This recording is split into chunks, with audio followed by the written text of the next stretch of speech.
ববু আসো চট করিয়া, আয়না ঘর তোমার জন্য রাখছি গো সাজাইয়া। চালাবো চালাবো। ববু আসো চট করিয়া, আয়না ঘর তোমার জন্য রাখছি গো সাজাইয়া। আপনার রিসেপশনে বৈশা থাকবো বিমান ঘাটি গিয়া। ঠিক কিনা? আপনার রিসেপশনে বৈশা থাকবো বিমান ঘাটি গিয়া। ববু আসো চট করিয়া, আয়না ঘর তোমার জন্য রাখছি গো সাজাইয়া। ঠিক কিনা? আলেমদেরকে নির্যাতন করে ছাড়ছো বাংলাদেশ, ভারতে গিয়া তুমি ধরছো সাধুর বেশ। ঠিক না মানে? আলেমদেরকে নির্যাতন করে ছাড়ছো বাংলাদেশ, ভারতে গিয়া তুমি ধরছো সাধুর বেশ। আবুল তাবুল কথা বলো আবুল তাবুল কথা বলো ভারতে বসিয়া। ঠিক না? আবুল তাবুল কথা বলো ভারতে বসিয়া। ববু আসো চট করিয়া, আয়না ঘর তোমার জন্য রাখছি গো সাজাইয়া। ঠিক কিনা? রাখ দিয়েছে ভারত আমারে। চালাবো কথা বলেন, চালাবো। রাখ দিয়েছে ভারত আমারে, রইলাম না আর বেশি দিন তোদের বাংলাতে। ঠিক কিনা? ডাক দিয়েছে ভারত আমারে,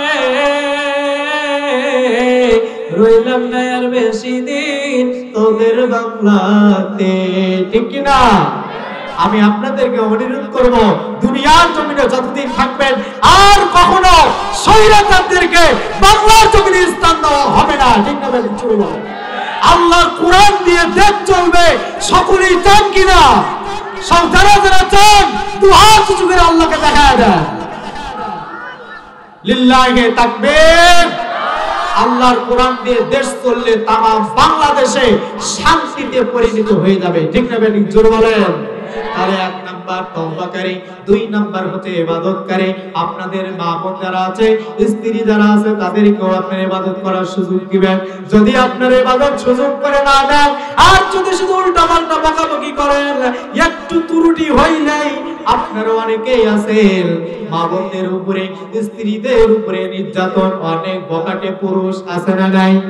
কথা বলেন, আছে না নাই? আরে ভাই, মা বোনদেরকে খুব যত্ন করবেন। শোনেন, একটা কথা বলি, একটা লোকের অনেক শরীর দুর্বল, একটা লোকের অনেক শরীর কি হয়েছে?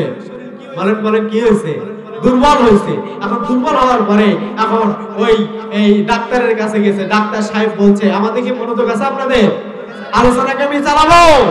হ্যাঁ, ডাক্তারের কাছে যাওয়ার পরে বলছে যে ডাক্তার সাহেব দেখেন তো আমার শরীরের কি অবস্থা। শরীর পরীক্ষা করে বলছে আপনার প্রস্রাব টেস্ট করতে হবে। আপনি আগামীকাল সকালবেলা আপনার প্রস্রাব নিয়ে আসবেন। কি নিয়ে আসবেন? প্রস্রাব নিয়ে আসবেন। এখন এই পুরুষ কি করছে? দুর্বল পুরুষ এ কি করছে? এ হচ্ছে সকালবেলা প্রস্রাব করে বোতলে ভরে রাখছে। এখন এই সকালবেলা স্ত্রী ঘুম থেকে ওঠার সময় পা লেগে প্রস্রাব সব পড়ে গেছে। প্রস্রাব কি হয়েছে? সব পড়ে গেছে। এখন স্ত্রী তো খুব ভয়, পকেটে ছেলেবেলে কিছু আছে, স্ত্রীকে একটু ত্রুটি পাইলেই মারে। ঠিক না? জোর বলেন। এই জন্য তখন এই তার স্ত্রী কি করছে? সকালবেলা ওঠার সময় সে পা লেগে যখন প্রস্রাব সব পড়ে গেছে, সে ভয়ে পড়ে গেছে যে এখন তো আমাকে মারবে। এই মারের ভয়তেই স্ত্রী নিজেই গিয়ে প্রস্রাব করে বোতল ভরে রেখেছে। বুঝেন নাই? এখন কি করছে? এই প্রস্রাব নিয়ে যখন ডাক্তারের কাছে গেছে, যাওয়ার পরে ডাক্তার সাহেব প্রস্রাব পরীক্ষা করে ওর দিকে একবার তাকায়, প্রস্রাবের দিকে একবার তাকায়। বুঝে আসছে? এখন ওর দিকে একবার তাকায়, প্রস্রাবের দিকে একবার তাকায়। তখন বলছে, আরে ভাই কি হয়েছে একটু বলেন না, আপনি বারবার এদিকে দিকে তাকাচ্ছেন কেন? আপনি একটু সঠিক কথা বলেন। বলছে এখন আপনার বর্তমানে 7 মাস চলে। কয় মাস চলে? বলেন বলেন, কয় মাস চলে? ওই ভয়তে স্টপ করবে ধরছিল। তখন বলছে, হায় সর্বনাশ, এরে প্রস্রাব নিয়ে এলাম আমি, 7 মাস চলে কেমনে? দৌড়ে স্ত্রীর কাছে এসে বলছে, প্রাণের বিবি আমার, তুমি যদি বাঁচাও তাহলে বাঁচাইতে পারবা। বলো তো ডাক্তারের কথা কেন বললো? তোর মতো বকাটে কেউ নাই, তুই আমার তুরুলি পাইলেই মারিস। আমি সকালবেলা উঠতে ধরে আমার পা লেগে প্রস্রাব করে গেছে, তোর মায়ের ভয়তেই আমি নিজে প্রস্রাব করে রাখছি। আসলে 7 মাস তোর না, 7 মাস হচ্ছে আমার। 7 মাস কার? স্ত্রী। এখন আপনারা বলেন এই স্ত্রীদেরকে যদি আপনারা মারপিট করেন, যদি এভাবে নির্যাতন করেন, মহব্বত যদি না করেন, আপনাদেরকে এমন স্টক করাবে, এমন একটা পরিস্থিতি তৈরি করবে, স্টক করে মারা যাবেন, কিছু বলতে পারবে না। বুঝেন নাই? এই জন্য মা বোনদেরকে ভালোবাসার দরকার আছে না নাই? কথা বলেন আছে না নাই? মা বোনদেরকে ভালোবাসবেন। এক নাম্বার তওবাকারী যারা হবে, দুই নাম্বার ইবাদত করেনওয়ালা যারা হবে। ইবাদত করবেন কিভাবে? আপনারা নামাজ পড়বেন সঠিকভাবে, এরপরে স্ত্রীদেরকে পড়াবেন। নামাজ যদি না পড়েন আমাদেরকে জাহান্নামে যেতে হবে। ভাই আমি আপনাদেরকে অনুরোধ করব, 5 ওয়াক্ত নামাজ পড়তে কি রাজি আছি কি সবাই? বলেন সবাই রাজি আছি ইনশাআল্লাহ? যদি আল্লাহর ভালোবাসা চাও তবে 5 ওয়াক্ত নামাজ পড়ো। চালাবো? হ্যাঁ, আপনারা তো শুধু গানই শোনেন, গুনার গান শোনেন।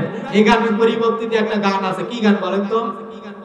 হ্যাঁ, হায় সর্বনাশ, এই পাশ থেকে বলছে এক বিন্দু ভালোবাসা। তো যাই হোক, আমি বলি গুনার পথে না হেঁটে সঠিক রাস্তায় চলবেন।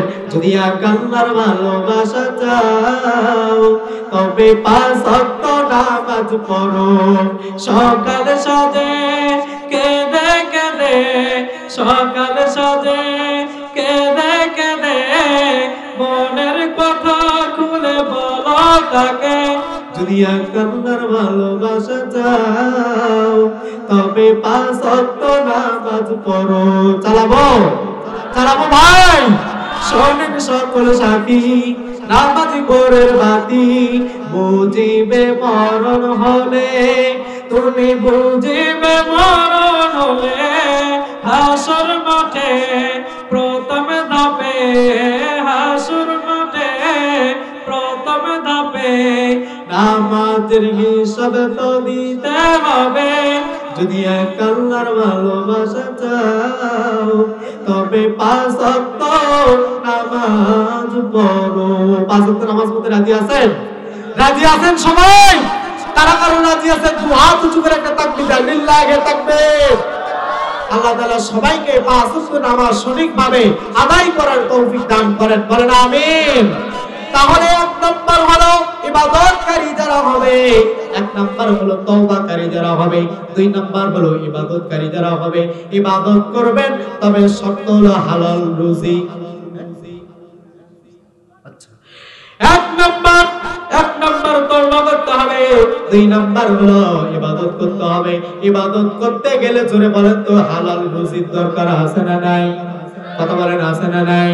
সারা দুনিয়া যদি মানুষের হক মেরে খান, হক মেরে খাওয়ার পরে যদি রক্ত তৈরি হয়ে যায়, শরীরে যদি শক্তি এসে যায়, ওই শক্তি নিয়ে যদি আল্লাহর বান্দারা সেই শক্তি নিয়ে যদি নামাজ আদায় করেন, তাহলে পশ্চিমকালেও নামাজ কবুল হবে না। নামাজ কবুল হওয়ার সর্বপ্রথম শর্ত হলো হালাল খাবার। হালাল কি? বলেন হালাল কি? হালাল খাবার খাইতে হবে। আমি অত দূর পর্যন্ত যাইতে পারবো না। আপনারা সবাই আমাকে মহব্বত করেন, সবাই আমাকে চেনেন। আমি দৃষ্টান্ত দিতে চাই, 9টা কাজের বিনিময়ে আল্লাহ জান্নাত দিবেন। তার ভিতরে 1 নাম্বার হলো তওবা করতে হবে, 2 নাম্বার হলো ইবাদত করতে হবে। বাকি 7টা কি শেষ করব না থাকবে? কথা বলেন, শেষ করব না থাকবে? যদি আপনারা শুনতে চান তাহলে আপনারা আমাকে অনেক মহব্বত করেন, ভালোবাসেন, আমি জানি। আপনাদের ভালোবাসার টানে অনেক দূর থেকে আমি এসেছি। আমি একটু আপনাদের মাঝে দেখতে চাই আল্লাহর নবীকে সবাই মহব্বত করেন। আল্লাহর নবীকে সবাই মহব্বত করেন। বলেন সবাই।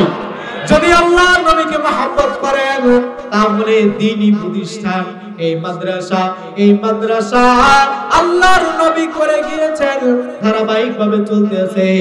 আপনাদের এই বুলবুলি চরে অনেক মা বোন, অনেক ভাই মৃত্যুবরণ করছে। আমি 2, 3, 4 বছর থেকে যাতায়াত করি। অনেক বান্দাদের সাথে আমার সাক্ষাৎ নাই, অনেক বান্দা কবরে চলে গেছে।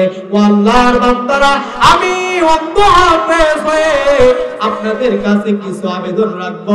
আমি আপনাদেরকে অনুরোধ করব, আমি শুধু বাকি 7টা শেষ করব, তবে শর্ত হলো আমি আপনাদেরকে বলে দিতে চাই এই মাদ্রাসাগুলো বলেন তো দেখে আপনাদের সহযোগিতা তো করার দরকার আছে না নাই?